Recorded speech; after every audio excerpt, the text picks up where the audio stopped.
तो हेलो दोस्तों, स्वागत है आपका how to win friends and influence people के सेकंड पार्ट में। पिछले वीडियो में मैंने चेक किया था कि यार आप लोग मेरी वीडियो पूरा नहीं देखते हैं।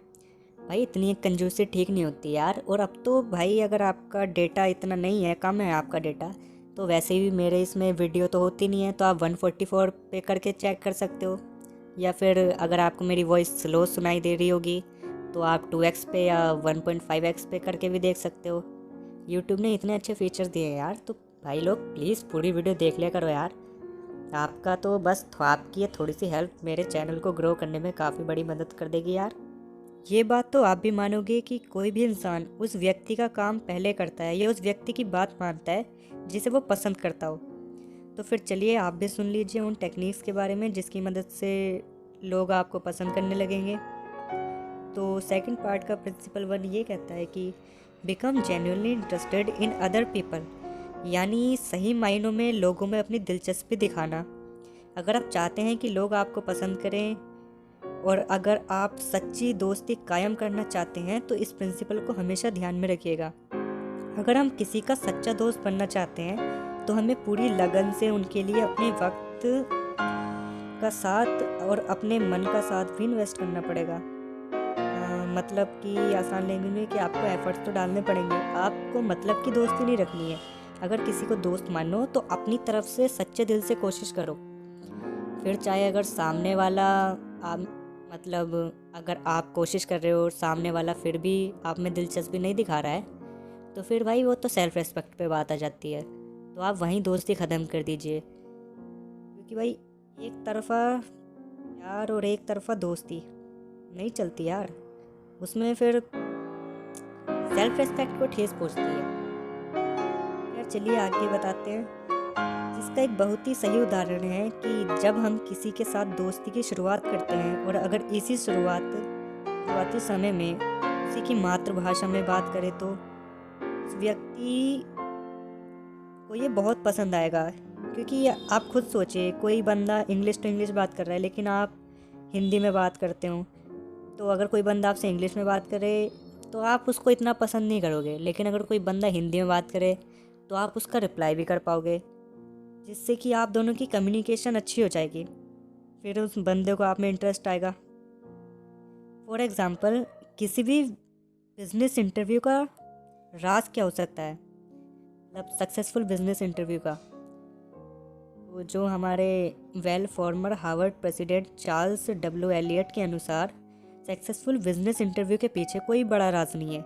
यहाँ आपको बस एक ही चीज़ करनी होती है और वो है सामने वाले इंसान को काफ़ी बारीकी से सुनना, उनमें बड़ी दिलचस्पी दिखाना, क्योंकि आप अगर उन्हें अहमियत देते हैं तो वो भी आपको ज़बरदस्त रेस्पॉन्स देने लगते हैं। फॉर एग्ज़ाम्पल, जैसे अभी फ्रेंडशिप की बात चल रही थी, एक लड़का है, वो ही है, वो खुद एफर्ट्स नहीं डालता, लेकिन भाई कोई कैसा भी हो, चाहे कितना ही बुरा हो, लेकिन अगर जब उसको दिखेगा कि आप उसके लिए इतना सब कुछ करते हो या इतने एफर्ट्स डालते हो, तो शुरू में भले ही उसको कदर ना होए, लेकिन फिर जब आप उसके थोड़ा टाइम तक रहोगे ना तो उसको सब कुछ याद आएगा कि आपने उसके लिए क्या क्या कर रखा है। और ये एक साइकोलॉजी है, मैं कोई मनगढ़ंत कहानी नहीं बता रहा हूँ। तो चलिए अब आते हैं प्रिंसिपल 2 के ऊपर। तो प्रिंसिपल 2 कहता है, remember that a person's name is to that person the most important sound in any language. हर इंसान के लिए उसका नाम सबसे ज़्यादा ज़रूरी होता है, वरना ऐसे ही थोड़ी ना हर कोई अपना नाम रोशन करना चाहता है। फेमस राइटर शेक्सपियर ने बखूबी कहा है कि व्हाट्स इन अ नेम, यानी नाम में क्या रखा है। लेकिन साहबजादे शायद ये भूल गए कि हर इंसान के लिए उसका नाम ही सबसे ज़्यादा ज़रूरी होता है। ऐसा नहीं है, नाम के साथ साथ काम भी अच्छे होने चाहिए क्योंकि नाम की वजह से हम एक दूसरे से अलग होते हैं। नाम हर इंसान की पहचान होती है। अगर हम किसी इंसान को उसके नाम से बुलाएं तो ज़्यादा फ़ायदेमंद होगा। अब मैं भाई स्टूडेंट्स की बात नहीं कर रहा हूँ, क्योंकि हम दोस्तों को तो भाई आप लोगों को भी पता है क्या क्या नामों से बुलाते हैं, तो उनकी बात नहीं कर रहा हूँ मैं यहाँ पर। जैसे आप एक बिजनेसमैन हो या फिर मतलब समझ जाओ यार, दोस्तों से ऊपर के लोग, जैसे फॉर्मल लोग होते हैं ना, इसे छोड़िए तो ये आप अगर अपने से नीचे पोस्ट वाले को, जैसे आपसे नीचे पोस्ट में जैसे वेटर हो गया, ड्राइवर हो गया, चपरासी मतलब पियोन हो गया, उनको अगर आप ये सब ना बोल के अगर उनके नाम से बुलाते हैं तो उनको भाई कितना अच्छा लगेगा। भाई ऐसा नहीं है कि आप उनके नाम से नहीं बुलाओगे या फिर ऐसे बोलेंगे ड्राइवर या फिर हे मिस्टर पियोन, मतलब मिस्टर तो खैर इज्जत लग गई, लेकिन समम यार, जैसे समझ जाओ यार, जैसे बुला रहे हैं वेटर को बुलाते हैं छोटू, है ना। भले ही वो ऐसा नहीं है कि नहीं सुनेगा, वो काम करेगा, लेकिन वो आपकी इज्जत नहीं करेगा। या फिर आप जैसे कहीं आपके साथ कुछ हादसा हो जाता है, ऐसे आप कहीं पे पड़े हों, जो शराबी होंगे वो शराब पी के पड़े हों, या फिर कोई किसी ने गम के हमारे पी ली हो, तो अगर ये सब लोग जा भी रहे हैं ना आपको देख के कि आप पड़े हो, तो इनमें से कोई मदद नहीं करेगा, सब लोग निकल जाएंगे। लेकिन अगर आप एक अच्छे इंसान हैं, आप इनसे तमीज़ से बात करते हैं या फिर इनको ये नहीं जताते कि आपसे नीचे हैं, जताना इन द सेंस कि ऐसा भी नहीं कि आप इन्हें अपने साथ बिठाएं, या मतलब हर पोस्ट सोच समझ के दी जाती है भाई किसी को भी। लेकिन अगर आप इनको इनके नाम से बुलाते हैं तो ये लोग आपकी इज्जत भी करेंगे, और सिर्फ दिखावट की इज्जत नहीं, सच्चे दिल से इज्जत करेंगे। अब आता है प्रिंसिपल 3 पर। तो प्रिंसिपल 3 काफ़ी ज़्यादा इंटरेस्टिंग है। प्रिंसिपल 3 है talk in terms of the other persons interest. मतलब आप जैसे किसी रैंडम लोगों से दोस्ती करना चाहते हो, या फिर जो स्टूडेंट है उनकी कोई लड़की अच्छी लगती है, मतलब लड़की को इम्प्रेस करना चाहते हैं, फिर उनसे दोस्ती करना चाहता हूँ कि भाई स्टूडेंट आप अपने करियर पे ध्यान दीजिए, ये गर्लफ्रेंडबाजी में कुछ नहीं रखा है। हमने रह चुके हैं हम रिलेशनशिप में, हमें पता है बहुत ज़्यादा सिर्फ टाइम बर्बाद होता है यार। और जिनको कोई ज़्यादा ही ठरकी लोग हैं भाई उनकी मैं बात नहीं करना चाहता। तो स्टूडेंट अगर आप दोस्ती करना चाहते हो, दोस्ती करने में कोई बड़ी बात नहीं है ना। अगर आप नई लड़कियों के साथ दोस्ती करना चाहते हो तो उनसे हमेशा, जैसे कभी पहली बार अगर आप बात कर रहे हो तो उनसे उनके इंटरेस्ट के बारे में पूछिए, और फिर हो सके तो आप जब भी अगली बार बात करें उनसे उनके इंटरेस्ट से रिलेटेड बात कीजिए, जिसमें भले ही आपको, अगर आप एफर्ट्स डाल लेंगे तो फिर भाई सामने से भी अच्छा रिस्पॉन्स आएगा। जैसे आप उसी की बात में बात कर रहे हो, मैं अपना एग्जांपल देता हूँ। मैं बिग बॉस बिल्कुल नहीं देखता था, लेकिन असल में क्या हुआ, हमारी क्लास में एक लड़की आई थी और वो काफ़ी अच्छी थी, मतलब अच्छी इन द सेंस कि नेचर की अच्छी है, दिखने में अच्छी है, बाकी भाई समझ जाओ यार, दोस्ती करनी थी मेरे को, गर्लफ्रेंड बनानी नहीं थी, दोस्ती करनी थी। तो उसमें ऐसा हुआ कि कैसे बताऊँ, हाँ मैं भूल जाता हूँ यार बीच बीच में भाई, बड़ी मेहनत लगती है यार वीडियो बनाने में। तो उसमें उस लड़की ने, मैंने पहले दिन पूछा ना, तो वो बिग बॉस की बातें बताने लगी कि ये बिग बॉस का सीज़न 13 चल रहा था, आसिम रियाज सिद्धार्थ शुक्ला वगैरह, कहती मेरा फेवरेट सिद्धार्थ है। तो फिर उस टाइम से मैंने बिग बॉस देखना शुरू कर दिया था। तो जो हर मैं रोज़ उसके साथ एपिसोड डिस्कस किया करता था, अब उसको इतना इंटरेस्टिंग लगता था मैं बिग बॉस के बारे में, क्योंकि उसके पास भी बातें होती थी, मेरे पास भी बातें होती थी। फिर धीरे धीरे ऐसी बातों के अनुसार फिर हमारी दोस्ती बढ़ी। फिर जब बात होती है तो फिर भाई फ़ोन नंबर तक जब बात पहुंची उसके बाद फिर फ़ोन वगैरह में जैसे ही वो होता था, जैसे कोई सीन आता था तो तुरंत मेरे पास फ़ोन आता था, अब यार ये पागल हो गया है क्या आसिम, ये क्यों उसके पंगे ले रहा है, क्यों लड़ रहा है।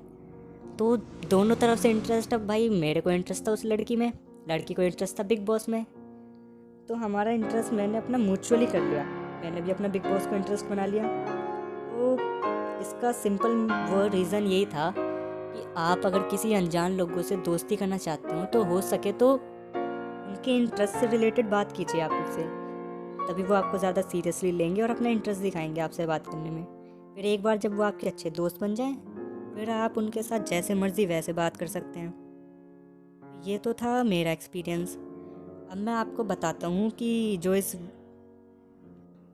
अब जैसे कि विलियम लियोन जो कि एक लिटरेचर के प्रोफेसर हैं, वो बताते हैं कि जब वो 10 साल के थे तो वो अपनी आंटी के यहाँ वीकेंड स्पेंड किया करते थे। एक शाम एक मिडिल एज्ड आदमी उनकी आंटी से मिलने पहुँचे और कुछ समय उनकी आंटी के साथ बिताने के बाद उन्होंने अपना सारा ध्यान नन्हे विलियम पर लगाया। मतलब छी यार, गंदी सोच मेरी। उस वक्त उन्हें बोट्स में, सॉरी नेक्स्ट पेज करना पड़ेगा।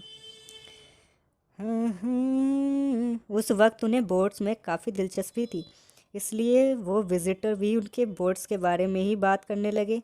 उन्हें उस आदमी से बात करने में काफ़ी मज़ा आ रहा था, और जैसे ही वो वहाँ से चले गए, नन्हे विलियम ने उनकी तारीफ़ अपनी आंटी से करना शुरू कर दिया। लेकिन वो तक चौंक गईं जब उन्हें आंटी ने उन्हें बताया कि वो आदमी न्यूयॉर्क में एक लॉयर हैं और उन्हें दरअसल बोर्ड्स में कोई रुचि नहीं है। वो सिर्फ तुमसे बात करना चाह रहे थे और तुम्हारी बातें वो इसलिए इतनी दिलचस्पी से सुन रहे थे क्योंकि वो एक जेंटलमैन हैं। भाई ये तो खैर मेरी समझ में आया नहीं, भाई आप लोगों की आगे हो तो अच्छी बात है। खैर छोड़िए, मैंने तो एग्जाम्पल दे दिया है कि आपको क्या करना है। तो अब आते हैं अगले प्रिंसिपल। तो अगला प्रिंसिपल कहता है कि make the other person feel important and do it sincerely. लोगों को अहमियत दीजिए और उन्हें महसूस कराएं कि वो खास है। जैसे कि हमने पिछले प्रिंसिपल में बताया कि दूसरे इंसान का इंटरेस्ट बिल्ड करना बहुत ज़रूरी होता है और ये मुमकिन हो पाता है उस इंसान के इंटरेस्ट के बारे में जानकर। और अब इस प्रिंसिपल से हमें ये पता चलता है कि उस इंसान को ख़ास साबित करना भी उतना ही ज़रूरी है। ये बहुत ज़रूरी है कि हमारी बातों से दूसरे इंसान को ये लगने लगे कि वो हमारे लिए बहुत मायने रखता है। इससे आपके और उस इंसान के बीच के रिश्ते और भी मजबूत हो जाएंगे। ये प्रिंसिपल आपको इस छोटी सी स्टोरी से क्लियर समझ आ जाएगा। एक दिन डेविड अपने कुछ शराबी दोस्तों को लेट नाइट एक पार्टी के बाद सेफली अपनी कार में घर पहुंचा रहे थे, लेकिन तभी साइन बोर्ड देखने के बावजूद डेविड ने जानबूझकर गलत टर्न ले लिया और तभी उन्हें एक ट्रैफिक पुलिस ऑफिसर ने रोक लिया। उन्होंने डेविड से पूछा, क्या तुम जानते हो मैंने तुम्हें क्यों रोका है? अगर इस सिचुएशन में डेविड बाकी लोगों की तरह ट्रैफिक पुलिस को रूड रिप्लाई देते तो वो फंस जाते, लेकिन डेविड ने बड़ी ही समझदारी और ईमानदारी से अपनी गलती मानी और साथ ही साथ ये भी कह दिया, आई एम सॉरी सर, मैं जानता हूँ कि मैंने गलती की है और साइन बोर्ड देखने के बावजूद मैंने गलत टर्न लिया। जो भी जुर्माना है मैं भरने के लिए तैयार हूँ। अपनी ड्यूटी निभाने के लिए आपका बहुत शुक्रिया।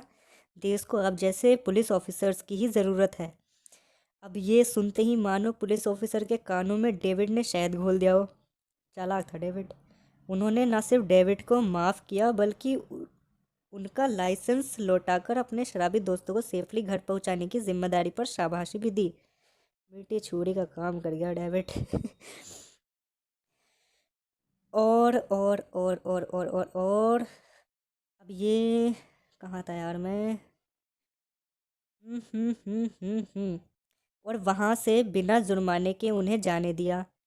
भाई वाह डेविड यार। तो देखा दोस्तों, इन सभी प्रिंसिपल्स को आप अच्छी तरह से जान चुके हों तो इन्हें प्रैक्टिस कीजिएगा और देखिए कि किस तरह आपके आसपास के लोग आपको पसंद करने लगेंगे। और ये पार्ट 2 था सिर्फ। अब इससे आगे कुछ नई बातें बताएंगे पार्ट 3 में इसी से रिलेटेड, क्योंकि यार ये बुक काफ़ी बड़ी है और अब मैं अगर पूरी बुक एक बार में पढ़ लूँगा तो बहुत ही यार बहुत ही बड़ी वीडियो बन जाएगी। तो मैं पार्ट वाइज करता हूँ। उम्मीद है आपको ये वीडियो पसंद आएगी और अगले पार्ट के लिए आप मेरे चैनल को सब्सक्राइब भी करेंगे। कर लेना यार, मन कर रहा होगा आपका तब भी, और ना करे तो कर लियो यार, एक बार देखने में क्या जा रहा है ना। और मैं कोई सा आपका डेटा भी ज़्यादा यूज़ नहीं कराता हूँ। मैं तो खुद कहता हूँ मेरे वीडियोस को आप 144 में देखिए। और अगर मेरी आवाज़ स्लो साउंड दे रही हो तो आप उसको प्लेबैक स्पीड को भी एडजस्ट कर सकते हैं। ठीक है, तो बाय बाय, सायोनारा।